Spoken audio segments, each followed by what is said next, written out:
세왕 이야기라는 제목으로 오늘 말씀 시작하는데요. 얼마 전에 잠자리에서 우리 막내 아이가 묻습니다. 아빠, 감기 걸려서 하나님께 빨리 낫게 해주세요 라고 기도하는데 왜 안 나아요? 이렇게 묻더라고요. 아빠가 아냐? 내가 하나님이냐? 이제 그렇게 말은 안 했고, 아빠가 한번 이야기해 줄게, 잘 들어봐 하고서는 쭉 이야기를 하는데 아이가 이불을 걷어차고 물 먹고 올게요 하고는 나가버리더라고요. 버림받은 느낌. 그러니까 답이 현찮았던 거죠. 그래서 저 혼자 이불 뒤집어 쓰고 먼저 자버렸습니다. 하나님은 우리를 사랑하시는데 왜 우리는 감기에 걸리게 되나요? 하나님은 우리를 사랑하시는데 왜 감기는 오래 가는 걸까요? 여기 감기 대신에 다른 건 넣을 수도 있겠죠. 우리 성도님들 각자의 삶의 어려움들, 그 힘겨움들, 그 모든 것들이 우리의 삶의 감기가 아니겠나 그런 생각합니다. 오늘 이와 같은 물음에 대해 구약 성경 이스라엘의 왕이었던 다윗을 중심으로 주님의 음성 듣기를 원합니다. 오늘 설교 제목은 세왕 이야기인데요. 세왕 이야기는 책의 제목입니다. 이 제목은 진 에드워드가 쓴 책 제목 그대로인데요. 진 에드워드는 이 책의 부제목으로 깨어진 마음의 순례라고 붙였습니다.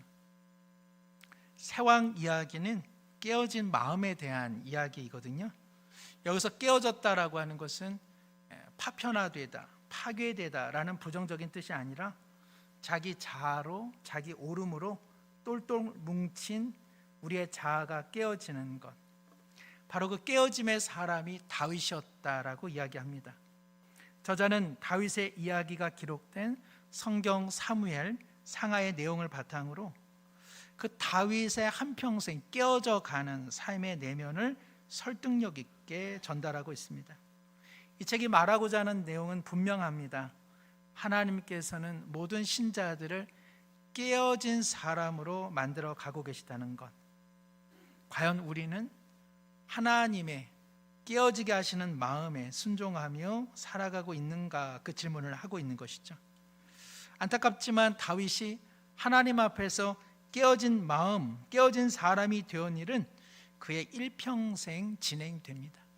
어떤 한 사건, 어떤 기적, 어떠한 기도 응답으로 이루어지는 것이 아니라 그의 시작부터 그의 삶의 마지막 순간까지 깨어짐의 순례는 계속된다는 것이죠. 이 일에 있어서 먼저 등장하는 사람이 있는데 그의 이름은 사울입니다. 사울 잘 아시죠? 이스라엘의 초대 왕이었습니다. 오늘 본문은 그러한 사울 왕이 다윗을 죽이고자 추격하면서 일어나는 내용 중에 하나입니다. 오늘 본문 24절, 오늘 왕의 생명을 내가 중히 여긴 것 같이 내 생명을 여호와께서 중히 여기셔서 모든 환난에서 나를 구하여 내시기를 바라나이다. 여기 다윗이 고백하는 모든 환난은 바로 사울 때문에 그렇습니다. 사울이 다윗을 죽이기로 결정함으로써 촉발된 모든 고통과 삶의 위기를 의미하고 있는 것이죠. 사울은 다윗을 왜 죽이려 하는 걸까요? 왜 신실한 하나님의 자녀는 이러한 고통을 당해야만 할까요? 이스라엘 사람들의 오랜 소망 중 하나는 무엇이었냐? 다른 나라처럼 왕이 있었으면 하는 것이었습니다. 하나님도 좋지만 보여지는 왕이 있으면 나라가 조금 더 부강할 텐데, 그래서 하나님께서 그들의 요구를 들어주시죠. 사울은 멋있는 왕이었습니다. 선지자 사무엘을 통해 기름 부음을 받았을 때 사울은 하나님의 영으로 충만하였습니다. 그가 말을 할 때 그것은 하나님이 하시는 말씀과도 같았습니다. 그는 대단히 겸손하여 스스로를 나타내지 않았습니다. 그가 왕이 되었을 때에 어떤 사람들은 불만을 표출했습니다. 사울 주위의 사람들이 당신이 왕이 되는 일에 불만을 표출한 자들은 몰아내야 된다고 이야기했을 때 사울은 그것은 하나님의 뜻이 아니다. 모든 것이 은혜인데 그럴 수는 없다고 말했던 사람이 사울입니다. 그는 왕으로 내정되었음에도 불구하고 자신의 밭을 가는 노동에 자신의 손을 더했습니다. 암몬 족속으로 고통받는 길랏 야베스 사람들이 황급한 구조 요청을 원했을 때에 사울은 뒤로 물러서지 않고 정치적, 군사적 지도력을 탁월하게 발휘했습니다. 그는 어떤 적과 싸워도 승승장구, 연전연승을 거두었습니다. 그런데 그 승리 가운데 좋지 않은 균열이 나타나기 시작했습니다. 이스라엘의 오랜 숙적인 블레셋과 아말렉 족속을 대파하는 장면에서 무언가 사울 마음에 좋지 않은 징후, 균열들이 나타나기 시작했죠. 블레셋과의 전쟁에 앞서 사무엘을 기다렸어야만 했는데 그는 자기 마음대로 예배를 주관하여 드렸습니다. 아말렉과의 전투 이후에는 그는 하나님의 명령을 따르지 않았던 것이죠. 그는 가면 갈수록 일에는 능숙하고 탁월한 사람이 되었습니다. 그러나 그런 시간 속에서 그는 하나님을 경외하는 마음을 잃어버리기 시작한 것이죠. 급기야 젊은 청년 다윗이 블레셋 족속의 거대한 거인 골리앗을 무너뜨리고 백성들이 다윗을 연호하였을 때에 사울 마음에는 시기와 그리고 두려움이 몰려왔습니다. 그리고 그는 끝내 결심했습니다. 내가 반드시 저 다윗을 죽이겠다. 사무엘상 18장 11절입니다. 그가 스스로 이르기를 내가 다윗을 벽에 박으리라 하고 사울이 그 창을 던졌으나 다윗이 그의 앞에서 2번 피하였더라. 한번 화면을 보시면 조금 더 실감이 나실 텐데요, 한 작가의 그림입니다. 점점 미쳐가는 시기와 질투에 분노에 점점 정신을 잃어가는 사울을 위해서 다윗은 궁정에서 하프를 연주하는데 사울은 그 다윗을 죽이기 위해 창을 연거푸 던지게 되는 것이죠. 다윗은 할 수 있는 선택지란 피하는 것 외에는 아무것도 없었습니다. 사울의 창을 피하여 그리고 사울이 죽기까지 무려 15년간 그는 개처럼 혹은 벼룩처럼 쫓김의 세월을 보내야만 했던 것이죠. 다윗에게도 사울에게 창을 던질 수 있는 절호의 기회가 2번 왔었습니다. 한 번은 다윗과 그를 따르는 이들이 동굴에 은신하고 있을 때에 아무것도 모르는 사울이 그 동굴에 들어오게 된 것이죠. 2번째는 모두가 잠들어 있던 사울 진영을 기습했을 때 충분히 다윗은 사울을 향해 창을 들 수 있었습니다. 그러나 다윗은 그렇게 하지 않았습니다. 그의 고통, 그를 따르는 많은 무리들의 요구에도 불구하고 다윗은 사울을 향해 창을 던지지 않기로 결정했던 것이죠. 그것이 바로 다윗의 인생관이었습니다. 그것이 바로 다윗의 세계관이었습니다. 이스라엘이라고 하는 나라는 하나님의 나라이며 하나님은 하나님이 원하시는 방식으로 하나님이 원하시는 왕을 세울 것이라 분명히 믿었기 때문에 그렇죠. 오늘 말씀에는 바로 다윗의 이러한 세계관, 인생관이 기록되어 있습니다. 오늘 말씀 우리 26장 23절부터 24절의 말씀 함께 읽겠습니다. 여호와께서 사람에게 그의 공의와 신실을 따라 갚으시리니 이는 여호와께서 오늘 왕을 내 손에 넘기셨으되 나는 손을 들어 여호와의 기름 부음을 받은 자치기를 원하지 아니하였음이니이다. 오늘 왕의 생명을 내가 중히 여긴 것 같이 내 생명을 여호와께서 중히 여기셔서 모든 환난에서 나를 구하여 내시기를 바라나이다 하니라. 아멘. 다윗은 하나님께서 하나님의 나라에 원하는 자를 세울 것이라고 하는 이 굳은 믿음, 이것은 다윗 자신의 희망찬 소망이 아니었습니다. 하나님에 대한 약속의 신뢰였고 하나님 나라에 대한 온전한 이해를 기반으로 하고 있었던 것이죠. 하나님께서 응답하십니다. 다윗이 사울에게 복수함으로 이스라엘의 왕이 되는 것이 아니라 하나님께서 사울을 제하시고 드디어 하나님의 섭리 속에 다윗은 이스라엘의 2번째 왕이 되는 것이죠. 이렇게 되면 그 다음은 하나님을 이처럼 신뢰한 다윗은 이스라엘을 통치하는 일에 있어서 태평성대를 누리다가 하나님의 품으로 돌아갔습니다. 이렇게 성경 이야기가 결말되면 참 좋은데 성경은 동화책이 아니죠. 성경은 그렇게 이야기하지 않습니다. 사울은 인생의 중년 그리고 노년 시절에 왕궁을 다시 떠나 하염없는 도피 생활을 하게 되는 것이죠. 왜냐하면 사울과 다윗을 이어 세 번째 왕이 되고자 하는 그의 아들 중 하나 압살롬의 반역이 일어나기 때문에 그렇습니다. 압살롬은 다윗의 자녀였지만 아버지 다윗과 적잖은 갈등과 마찰을 빚어야만 했습니다. 그는 야심가였고 용모가 출중했습니다. 그는 누구에게나 호감과 매력적인 사람이었고 그의 말에는 진실과 진정성이 느껴졌습니다. 압살롬은 그것을 알고 있었습니다. 그는 이 모든 것을 적절히 사용만 하면 다윗을 넘어 권좌를 얻을 수 있다는 것을 본능적으로 알고 있었던 것이죠. 이를 눈치챈 다윗의 영민한 신하들이 다윗에게 말합니다. 아무리 당신의 아들이라 할지라도 이것은 명백한 반역이요 선제적인 척결을 해야 됩니다라고 요청하는 것이죠. 여기서부터가 다윗이 깨어지는 삶의 시작점입니다. 오래전 동굴에서 다윗 자신을 괴롭히던 사울을 향해 칼을 드십시오라고 요구했던 그 무리들처럼 왕실의 많은 사람들은 다윗을 걱정하며 압살롬을 향해 창을 던지라고 요구하고 있는 것이죠. 그러나 이에 대해 다윗은 말합니다.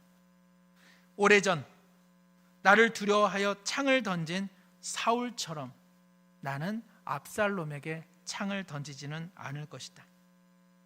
내가 지금 압살롬을 향해 창을 던진다면 나는 오래전 창을 던진 사울의 길을 걸어가기 때문이다. 그때 제사장 사독, 선지자 나단, 장군 요압, 아비새 등이 다윗에게 말하죠. 당신은 광기에 가득 찼던 사울도 그리고 야비한 압살롬도 아닌 그대로의 다윗일 뿐입니다. 무엇을 두려워하십니까? 당신은 언제나 순결한 그리고 신실한 하나님의 사람 다윗입니다 라고 이야기하는 것이죠. 그러나 다윗은 그렇게 생각하지 않았습니다. 누가 자신할 수 있겠는가? 내가 옳다고 생각하여 압살롬을 향해 창을 던지는 순간 오래전 나를 향해 창을 던진 사울과 무엇이 다르겠는가? 하나님께서 사울을 원치 아니하셨듯 얼마든지 지금의 나를 원치 않을 수도 있는 것 아니겠는가? 하나님의 어떤 뜻이라면 오래전 광기 어린 왕으로부터 한 청년을 보호해 주셨던 것처럼 이제 야심 가득한 새로운 권력자로부터 이 힘없는 노쇠한 왕을 보호해 주지 않겠는가? 내가 원하는 것은 지금의 이 자리가 아닐세. 나를 향한 하나님의 마음을 알고 싶은 것뿐일세. 나는 이전에도 그리고 지금도 창을 던지지는 않을 것일세. 이로 말미암아 다윗은 압살롬을 피하여 치욕과 모멸로 가득 찬 피난의 시간을 보내게 되는 것이죠. 안타깝지만 압살롬의 죽음으로 이 반역의 사건은 마무리되옵니다. 이 소식을 들은 다윗의 마음을 성경은 이렇게 기록하고 있습니다. 사무엘하 18장 33절입니다. 왕의 마음이 심히 아파 문 위층으로 올라가서 우니라. 그가 올라갈 때 말하기를 내 아들 압살롬아, 내 아들 압살롬아, 차라리 내가 너를 대신하여 죽었다면 압살롬 내 아들아 하였더라. 사랑하는 성도 여러분께서 시편을 하나 골라 읽으시라면 많은 분들이 시편 23편을 읽지 않을까 그런 생각합니다. 다윗의 시로 유명한 목자의 시이죠. 인생의 꽃길만 걸은 사람으로서는 지울 수 없는 시입니다. 가시밭길을, 고통의 길을, 눈물과 깨어짐의 길을 걷지 않고서는 결코 지을 수 없는 시, 그것이 바로 다윗의 시편 23편이죠. 우리 함께 화면을 통해서 읽겠습니다. 여호와는 나의 목자시니 내게 부족함이 없으리로다. 그가 나를 푸른 풀밭에 누이시며 쉴만한 물가로 인도하시는도다. 내 영혼을 소생시키시고 자기 이름을 위하여 의의 길로 인도하시는도다. 내가 사망의 음침한 골짜기로 다닐지라도 해를 두려워하지 않을 것은 주께서 나와 함께 하심이라. 주의 지팡이와 막대기가 나를 안위하시나이다. 주께서 내 원수의 목전에서 내게 상을 차려주시고 기름을 내 머리에 부으셨으니 내 잔이 넘치나이다. 내 평생의 선하심과 인자하심이 반드시 나를 따르리니 내가 여호와의 집에 영원히 살리로다. 아멘. 제가 오늘 설교 서두에 하나님은 우리를 사랑하시는데 왜 감기에 걸리게 하실까? 하나님은 우리를 사랑하시는데 왜 감기에 오랫동안 걸리게 하실까로 시작됐습니다. 마찬가지죠. 하나님은 다윗을 사랑하시는데 왜 창을 들고 있는 사울을 그의 삶의 곁에 두셨을까요? 하나님은 다윗을 사랑하시는데 왜 압살롬에게 다시 고통을 받게 하시는 걸까요? 하나님은 우리를 사랑하시는데 왜 만만치 않은 인생의 환경은 여전한 걸까요? 하나님은 우리를 사랑하시는데 인생의 한 고비를 넘은 뒤에도 또 말할 수 없는 인생의 고비는 여전히 놓여 있는 것일까요? 제가 답을 말씀드리죠. 하나님께서는 우리 한 사람 한 사람을 하나님이 원하시는 작품으로 우리 일생을 통해 만들어가고 계시기 때문에 그렇습니다. 하나님은 이 일을 멈추지 않고 계시다는 사실이죠. 우리는 신앙을 통해서 안전과 보장을 원합니다. 그러나 하나님께서는 우리의 신앙을 통해서 우리로서는 만들 수 없는 새로운 삶을 만들어 가고 계시기 때문에 그렇습니다. 이런 하나님의 뜻이 에베소서 2장 10절에 이렇게 기록되어 있습니다. 우리는 그가 만드신 바라 그리스도 예수 안에서 선한 일을 위하여 지으심을 받은 자니 이 일은 하나님이 전에 예비하사 우리로 그 가운데서 행하게 하려 하심이니라. 우리는 그가 만드신 바라 할 때 여기 바라고 하는 것은 원래 신약 성경 용어로는 작품이다 그런 뜻입니다. 우리는 그가 만드신 그리고 만들어 가시는 작품이다라는 뜻이죠. 우리의 인생은요, 우리의 어떤 선택 그리고 우연함 그리고 어쩌다가 만들어가고 있는 인생이 아니라는 것입니다. 하나님께서 마치 예술가가 되어서 우리 인생을 조각하고 그리고 빚어가고 계시다는 것이죠. 하나님의 이러한 계획은 언제부터 시작되었을까요? 우리가 예수님 믿었을 때부터 시작됐겠다라는 생각하실 것 같은데 그렇지 않습니다. 우리가 예수님 믿기 전에, 우리가 예수님 알기도 전에, 우리 스스로가 인생의 목적을 이루려고 발버둥 치기도 전에 하나님께서는 우리를 알고 계셨고 우리를 향한 계획을 갖고 계셨고 그리고 그것을 지금 이루어가고 계십니다. 어떻게 아냐고요? 에베소서 1장 4절 5절에 기록되어 있습니다. 우리 함께 한번 읽겠습니다. 곧 창세 전에 그리스도 안에서 우리를 택하사 우리로 사랑 안에서 그 앞에 거룩하고 흠이 없게 하시려고 그 기쁘신 뜻대로 우리를 예정하사 예수 그리스도로 말미암아 자기의 아들들이 되게 하셨으니. 창세 전이란 세상의 시간과 공간과 피조물들을 만들기 전부터 하나님께서는 우리를 향한 계획을 갖고 계셨다는 것입니다. 창조하다, 창작하다라고 할 때 한자어 창에는 칼 도자가 들어갑니다. 우리가 어떤 옷감을 가지고 옷을 만들기 위해서는 칼로 혹은 가위로 자르기 시작하죠. 그때부터 창조가 시작되는 것인데 하나님께서는 창조, 창세 전부터 우리를 하나님의 자녀로 그리고 하나님이 빚어가시는 작품으로 계획을 하셨다고 성경은 기록하고 있습니다. 여기서 계획하였다 혹은 예정하였다라고 하는 것은 누구를 배척했다, 누구는 배제했다 그런 이야기 하려는 것 아닙니다. 하나님의 자녀가 되는 일이 우리의 선택의 이야기가 아니라 창세 전부터 하나님께서 우리 같은 인생을 사랑하기로 결정하셨고, 그리고 그것을 지금도 이루어가고 계시다는 그런 사실을 이야기해 주고 있는 것이죠. 삶이 어려운데 답답한데 교회나 한번 가볼까? 누가 나한테 예수 믿으라고 하니 속는셈 치고 한번 예수 믿어볼까? 그래서 우리의 삶이 시작됐다는 것이 아니라는 뜻입니다. 우리의 어떤 선택으로 우리가 예수님을 믿게 된 것이 아니라 하나님께서 우리가 예수님 믿는 인생 되기로 계획하시고 그것을 마음에 갖고 계셨다는 것이죠. 그러므로 이러한 하나님의 사랑을 알려주시기 위하여 우리 가운데 오신 분이 누구십니까?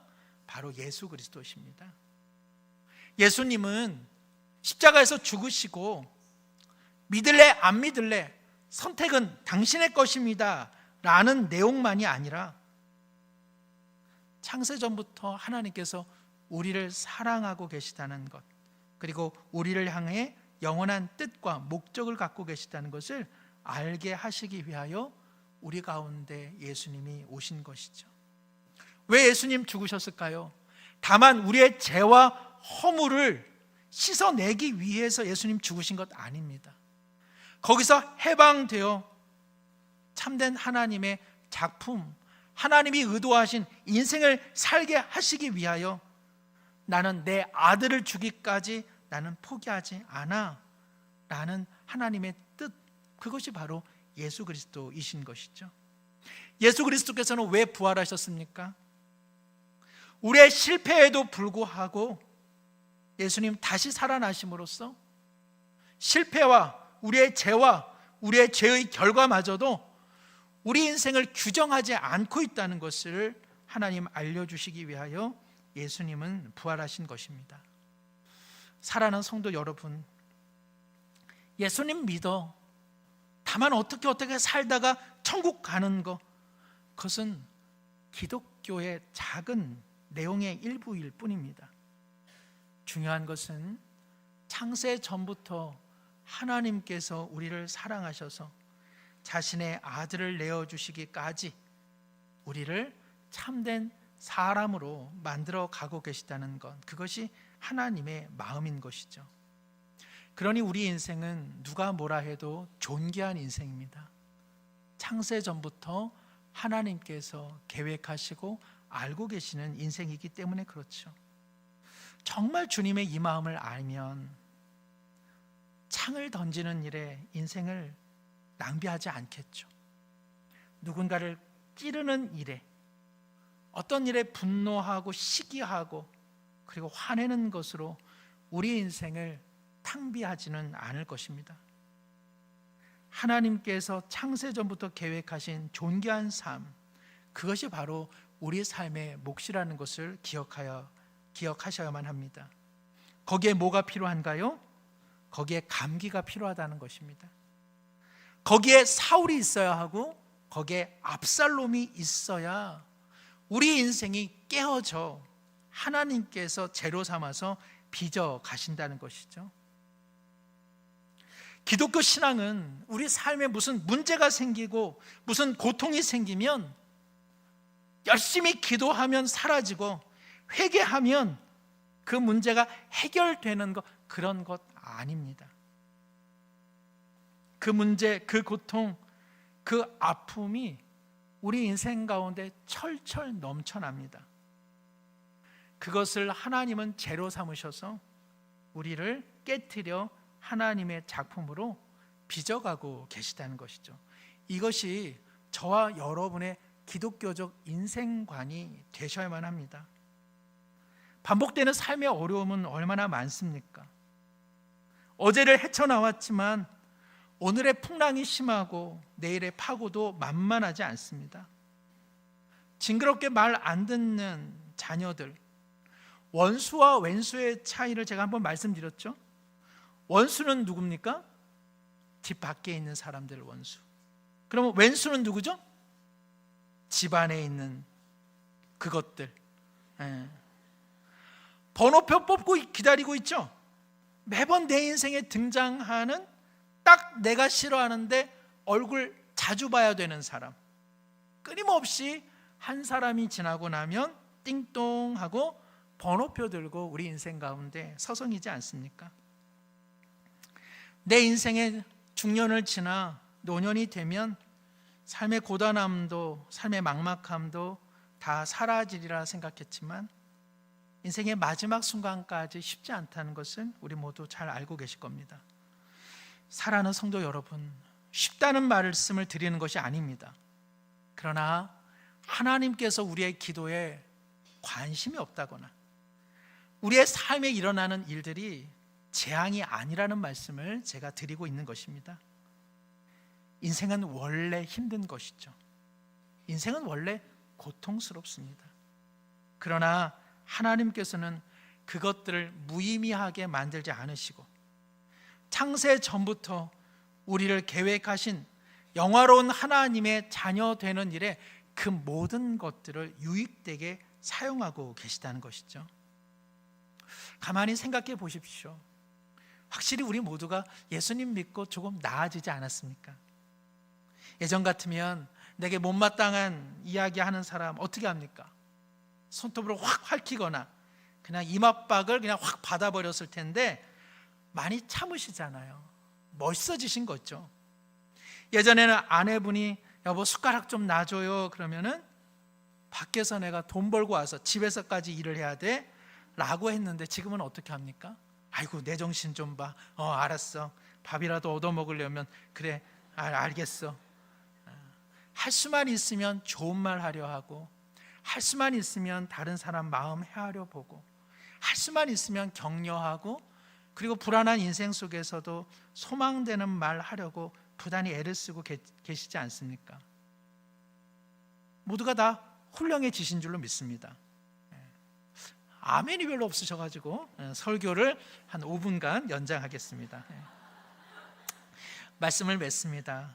성도 여러분, 하나님을 믿는 것은 우리 인생에 불쑥 찾아온 감기를 없애는 이야기가 아니라는 것을 제가 말씀드리는 것입니다. 우리 삶에 창 던지는 사람 얼씬도 못하게 해주세요. 그게 아니라는 것이죠. 그러니까 우리 막내 9살에게 이게 어떻게 설명이 되겠습니까?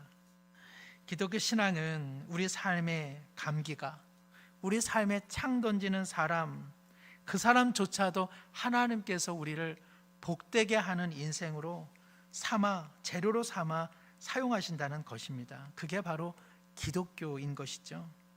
기도에서 없어지고 회개하면 내 마음의 자책감 사라지는 그런 것들이 기도요 회개가 아니라는 것입니다.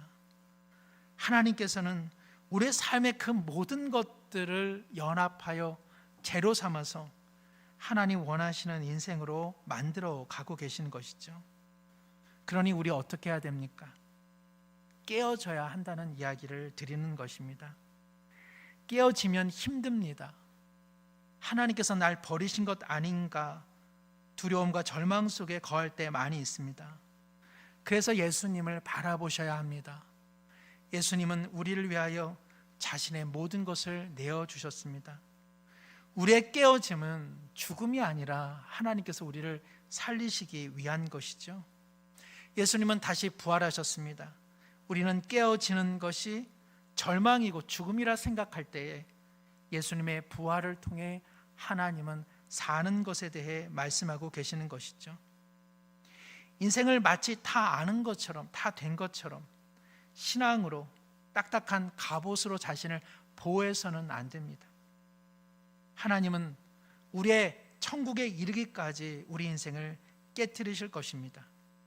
그러나 그 손길은 예술가, 조각가, 하나님의 손길인 것을 기억하시기를 바랍니다. 우리 누구도 아직 완성품이 되지 않았습니다. 그래서 주님은 우리를 깨트리고 계십니다.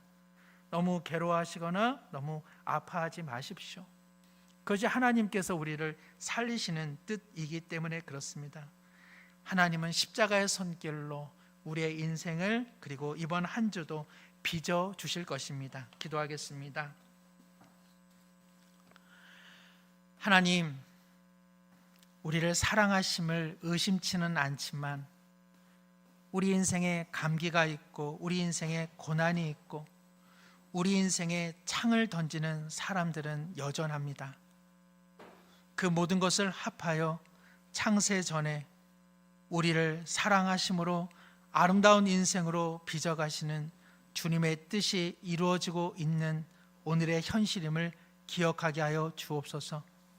때로는 눈물겹고 때로는 힘들 때 우리를 위하여 자신의 생명을 내어주신 십자가 사랑으로 이겨나가게 하여 주옵시고, 우리의 죽음과 같은 깨어짐이 실은 부활의 생명으로 이어지고 있음을 더욱 바라보게 하여 주시옵소서. 깨어짐의 시간을 통해 오늘 내 속에 창을 들고 있는 사울을 바라보게 하여 주옵시고, 압살롬을 바라보게 하여 주시고, 나와 함께 그 모든 믿음과 증오를 깨트릴 수 있도록 성령이시여 우리 마음 다스려 주옵소서. 예수님의 이름으로 기도드립니다. 아멘.